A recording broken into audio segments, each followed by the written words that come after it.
misalnya ingin tulang kuat, konsumsilah makanan ini. Ini apa coba? Nah, kita akan bahas satu persatu dengan Dokter Ida ya. Dokter Ida, kita bahas mulai mana nih? Ini makanan yang mungkin yang paling sering kita temukan sekarang ini adalah keju ya mungkin ya. Bisa dicampur dengan roti. Malah sekarang dicampur dengan ayam goreng pun bisa. Iya, pisang dan sebagainya ya. Jadi keju ini apakah manfaatnya memang betul untuk manfaat untuk tulang? Iya. Jadi gini, kalau kita bicara tulang, artinya kita membutuhkan banyak sekali vitamin dan mineral supaya tulang kita menjadi kuat ya. Vitaminnya apa sih? Vitaminnya vitamin D. Itu penting sekali untuk tulang. Yang kedua, mineralnya apa? Kalsium, fosfor, magnesium, mangan. Ya, itu sejoli itu. Jadi 4 sejoli itu mereka harus gabung bersama supaya kesehatan tulang kita menjadi meningkat. Dan kita harus tahu bahwa sumber kalsium itu tidak semata-mata hanya dari produk susu dan kawan-kawannya, tapi dia juga bisa didapat dari produk ikan maupun sayur-sayuran. Nah, bagaimana dengan keju? Keju ini adalah dairy product. Jadi dia berasal dari susu. Dan kita tahu susu itu adalah salah satu sumber kalsium yang sangat bagus untuk tubuh kita. Kenapa dia bagus? Karena bisa langsung diserap oleh tubuh, jadi dia bisa langsung digunakan oleh tubuh kita. Karena di dalam kalsium susu ini ataupun dairy produknya, dia kaya akan protein. Jadi protein itu akan mempercepat penyerapannya. Oke. Kalau misalnya keju, biasanya kan emang kalau misalnya susu juga ditemukan di mana-mana nih sekarang nih Dok. Misalnya minuman dipakein susu. Betul. Terus itu kalau dibandingkan dengan keju, yang mana yang lebih bermanfaat untuk tulang Dok? Sebetulnya dua-duanya sama. Karena intinya kan bahan dasarnya adalah keju ini kan bahan dasarnya adalah dari susu ya. Susu yang difermentasi sedemikian rupa dan mulai ditambahkan sedikit rasa. Kasih garam supaya dia menjadi lebih ada taste-nya, ada rasanya ya. Makanya kita sebut keju ini rasanya asin. Tapi kalau dibedah dari kandungan kalsiumnya, maka dia sama aja karena asalnya berasal dari si susu tadi. Nah, ngomong-ngomong soal susu nih ya, susu bisa juga dari kedelai. kedelai. Nah, Betul. gimana dengan kedelai nih? Gimana perbandingannya? Kedelai juga kaya akan kalsium. Tapi kalsium dari kedelai ini kan sumber nabati. Sedangkan susu ini adalah sumbernya hewani. Nah, sumber dari hewani ini penyerapannya jauh lebih tinggi di dalam tubuh kita dibanding kalsium yang sumbernya dari nabati. Ya, kenapa? Karena jenis kalsiumnya yang diproduksi dari jenis yang hewan ini lebih siap serap dibanding dari yang jenis nabati. Ya. Oke, berarti jumlahnya juga nggak perlu terlalu banyak ya Dok ya dibandingkan dengan yang itu. Ya, kebutuhan kalsium tergantung loh ya berdasarkan umur. Nah, kalau biasanya umurnya sudah di atas 40 ya, 40-50 tahun kita butuh kira-kira 1000 mg per hari. Satu gelas susu biasa menyediakan kira-kira 400 sampai 500 mg per hari. Oke Dok, ini kalau misalnya sarden nih Dok. Sarden itu baik gak Dok untuk tulang? Sarden ini bagus sekali. Tahu nggak bagusnya kenapa untuk tulang? Kalau kita makan sarden, apalagi sarden yang model gini ya, enak ya. Ada tulangnya nih. Iya, betul sekali. Dan biasanya kita udah rapuh sekali ya. Kita kalau makan bersama dengan tulang-tulangnya. Dan tulang ikan itu sendiri pun kaya akan kalsium. Jadi kita mendapatkan dua manfaat. Yang pertama dapat dari si dagingnya ikan, yang kedua dapat dari tulangnya ikan. Jadi sebenarnya kucing itu lebih sehat dari kita ya. Iya, makan tulang terus. Makan tulang, iya. Tapi kalau makan tulang terus nanti ikannya nggak kemakan ininya. Nah, sekarang kita masuk ke ngomong-ngomong soal kucing tadi, ada lagi nih, ikan. Wah, apa hubungannya kucing sama ikan ya? Nggak ada. Nggak ada. Jadi ini ada dua jenis ikan. Ada si kembung dan ada ikan teri. Di antara keduanya yang paling tinggi kalsiumnya adalah ini, ikan teri. Nah, ini sama nih, ada tulang-tulang halusnya. Wah, enak banget dimakan tuh. Betul sekali. Jadi sebenarnya teri ini kan lebih murah dibandingkan si ikan yang gede ini ya. Dan ini banyak sekali produk Indonesia. Jadi alangkah baiknya kalau buat makanan bayi, ini kan baru punya bayi nih, punya baby bala-bala. Kalau dia sudah mulai makan biasa, tambahkanlah ikan teri dalam buburnya mereka.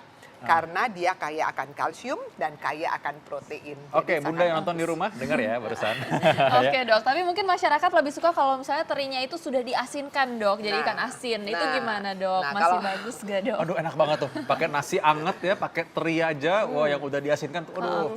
Enak sekali ya. Cuman dapat tambahan aksesoris lainnya yaitu garam. Dan kita tahu garam itu memang tidak boleh jumlahnya banyak. Jadi kalau saya lebih suka menganjurkan menggunakan teri basah. Kalau Oke. teri asin ya yang kecil-kecil itu ya yang orang suka pakai istilah teri Medan itu Iya. kan enak sekali ya. Iya. Nah, biasanya jangan menjadi satu lauk utama.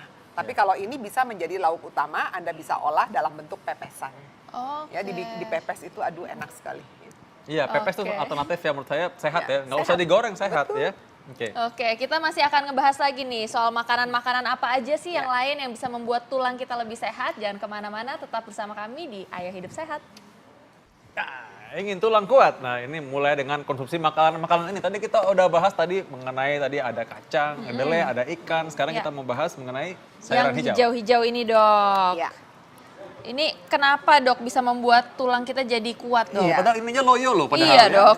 Nggak ada Pasti tulang-tulang tulang ya. nggak bisa, nggak ada tulangnya ya. Gini, jadi yang namanya sumber kalsium bukan hanya ada di produk hewani.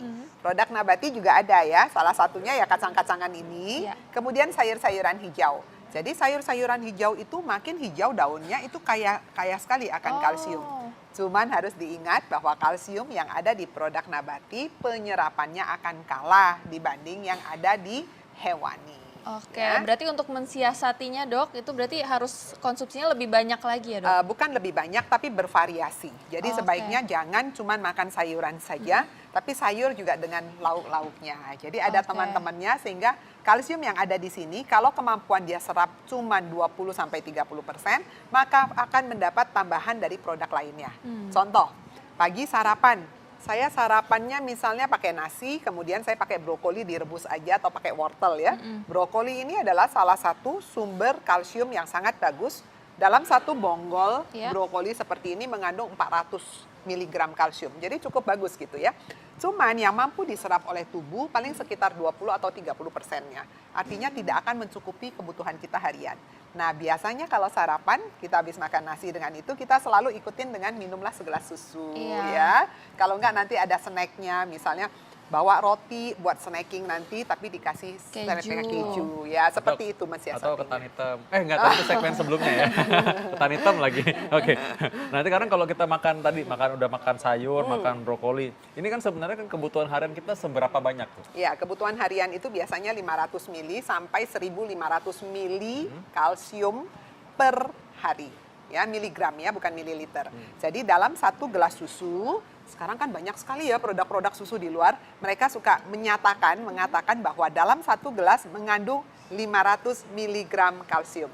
Artinya kalau satu hari kita butuh 1.000, kita cukup konsumsi susu 2 gelas dalam satu hari. Oke, ya. tapi harus hati-hati juga ya, Dok, ya. Misalnya yang ada lactose Ya. intolerance mungkin nggak bisa sebanyak itu Iya, ya, Dok. jadi kalau misalnya laktos intoleran, sebetulnya ada siasatnya ya. Pada waktu kita mencari susu, kita lihat dong nutrition fact-nya atau kandungan zat gizi. Cari yang kadar laktosanya rendah atau di bawah 12 gram biasanya itu Oke. cukup aman, bisa ditoleransi oleh tubuh kita. Oke. Ya. Nah, ini soal susu juga, ada sekarang yang baru juga orang bilang susu almond. Nah, ini Ya. almondnya nih sekarang nih. Nah, Ya. gimana kalau almond nih? Ya, almond juga bagus sekali. Kacang-kacangan, kedelai maupun almond kaya sekali akan kalsium. Iya. Tapi kembali lagi bahwa ini semua adalah produk nabati, Oh, ya. iya. Jadi Iya. pasti absorpsinya akan kalah dibanding dengan produk hewan. Oke, selain itu yogurt nih, Dok. Ya. Yogurt juga kan sering sekali sekarang makanan kekinian ya, suka Ya. ada frozen yogurt Ya, juga. ya, Itu ya. gimana, Dok, manfaatnya? Yogurt juga bagus sekali sebagai salah satu sumber kalsium yang dibutuhkan oleh tubuh ya. Yang harus diperhatikan hati-hati dengan mereka yang laktos intolerance karena asalnya kan dibuatnya dari fresh milk, dari Iya. susu ya. Jadi kalau dia nggak tahan dengan laktosa, hati-hati konsumsi si yogurt. Nah, yang harus diingat lagi bahwa pada saat kita memakan makanan sumber kalsium, itu sering sekali dia terjadi interference, jadi kompetitif. Nah, kompetitifnya yang sering menghambat absorpsi dari kalsium adalah serat yang terlalu tinggi atau berlebihan ya. Jadi kalau makan serat yang terlalu banyak, kemudian kita habis itu saya mau minum susu. Nah, harus dipikirkan juga susu ini juga nggak bisa diserap secara sempurna, secara penuh semuanya. Karena dia sifatnya akan kompetitif dengan serat. Oke. Nah, jadi kalau minum susu nggak boleh makan sayur juga. Nah, jadi gini, caranya susu ini mungkin bisa diminumnya nanti buat snacking. Iya. Jadi misalnya pagi sarapan, Anda misalnya makan nasi aja, nanti kira-kira 2 jam kemudian Anda silahkan minum susu. Oke, Ya, tapi itu kalau salah misalnya yogurt seperti ini kan dok, ini udah ada aromanya rasa stroberi gitu, itu masih aman nggak sih dok? Baik nggak untuk tulang kita? Ya bagus, jadi ini kan biasanya kalau yang asli mereka bikin dari buah-buahan asli yang di blend kemudian dicampur. Iya. Makanya warnanya nggak putih kan, Iya, warnanya agak agak pink-pink agak gitu. pink-pink seperti ini juga kan, ini Ya, yogurt ini nih ya. ya. Ini buah asli nih, memang Iya. potongan buahnya kelihatan, Iya, bukan iya. aromanya aja dokter Sheila, tadi Iya. katanya aromanya Nah kan. kalau yang ini nih. Kalau ini aromanya aja Iya. nih. Ya. Jadi pentingnya buah aslinya ya. Ya, jadi kalau ada pun tidak masalah. Yang menjadi masalah kalau seratnya berlebihan. Kalau buah ini paling cuma 2-3 potong Iya. ya nggak masalah. Oh iya iya Oke. oke. Jadi ternyata kalau mau namanya kita hidup sehat tuh dimulai dari kebiasaan sehari-hari kayak gini ya. Betul, Nah kita betul tahu sekali. bahwa namanya tulang kuat itu didapatkan bukan cuma dengan olahraga tapi juga asupan gizinya. Ibaratnya Iya. kalau kita bangun rumah, nih blok-bloknya, batu batanya nih harus betul dan harus Iya. kuat. Iya. Nih makan sini bisa menjadi alternatif. Dan lihat nih beraneka macam. Jadi bisa makan ikan, Iya. bisa makan sayur, bisa minum susu, banyak hal dan itu harusnya nggak bosen. Makan harus Iya. beraneka ragam. Jadi nggak benar tuh kalau diet cuma diet makan ini aja terus ya, itu nggak betul Iya, ya. betul. Karena tujuannya bukan sekedar kurus tapi untuk hidup lebih sehat. Nah, Oke, tidak terasa ya sudah hampir habis nih waktu kita dan jangan lupa saksikan terus Ayah Hidup Sehat setiap hari Senin sampai Jumat jam 1 sampai jam 2 siang live di TV One. dan kalau Anda terlambat menyaksikan, Anda bisa lihat resumenya di viva.co.id dan Anda bisa download juga ya. Apa tuh namanya? TV One, TV One Connect. Connect. Ya, saya Betul Vita Damai. Saya Dr. Sheila Salsabila. Indonesia, ayo hidup sehat.